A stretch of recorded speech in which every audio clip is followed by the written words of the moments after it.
네, 성완종 리스트에 이름이 있는 이병기 대통령 비서실장이 오늘 국회에 출석해서 진위를 떠나 송구스럽다고 밝혔습니다. 이 실장은 자리에 연연하지 않지만 리스트에 거명돼 있다는 것만으로도 사퇴 여부를 언급하는 건 맞지 않다고 말했습니다. 네, 국회에 나가는 취재기자 연결합니다.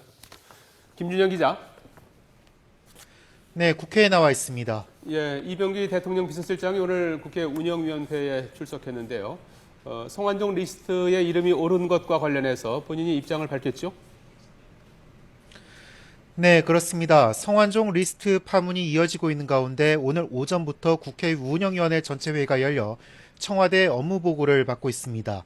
고 성완종 전 경남기업 회장이 숨기기 전 남긴 메모에 거명된 이병기 대통령 비서실장이 나와 이번 사건에 대한 입장을 밝혔습니다. 이 실장은 대통령 비서실장이라는 막중한 자리에 있는 자신의 이름이 진위를 떠나 오르내리게 된 데 대해 국민 여러분께 송구스럽게 생각한다고 말했습니다.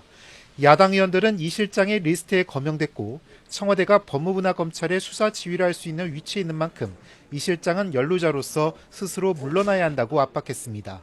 이 실장은 고 성 전 회장에게서 돈을 받은 적이 없다며 검찰 수사에서 혐의가 나온다면 당장이라도 그만둘 용의가 있다고 말했습니다.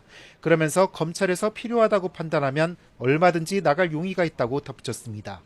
여당 의원들은 참여정부 시절 두 차례 이뤄진 고 성 전 회장에 대한 특별사면과 관련해 당시 민정수석과 비서실장을 지낸 새정치민주연합 문재인 대표의 책임론을 제기하면서 야당 공세에 맞대응했습니다. 기획사정 의혹을 받고 있는 우병우 청와대 민정수석에 대해 야당이 출석을 요구했지만 우 수석이 불출석 사유서를 내고 나오지 않은 데 대해 여야의 신경전도 이어졌습니다.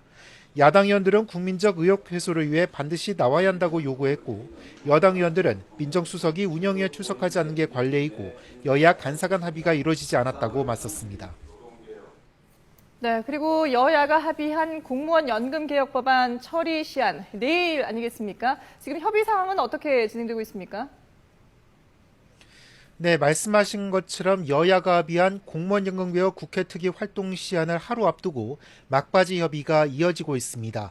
오전에 공무원 단체와 정부 측 실무협상 대표가 참석하는 실무기구 회의가 열렸습니다. 현재까지 정부와 공무원단체가 단일화를 내놓지 못하고 있지만 연금 수령액의 주요 변수인 지급률과 공무원 부담률인 기여율 등 핵심 쟁점에서 양측이 이견을 많이 좁혔습니다.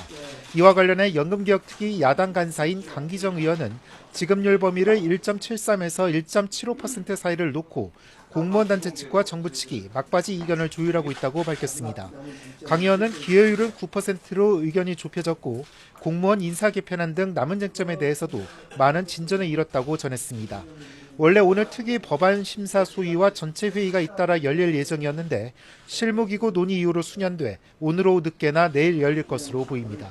지금까지 국회에서 전해드렸습니다.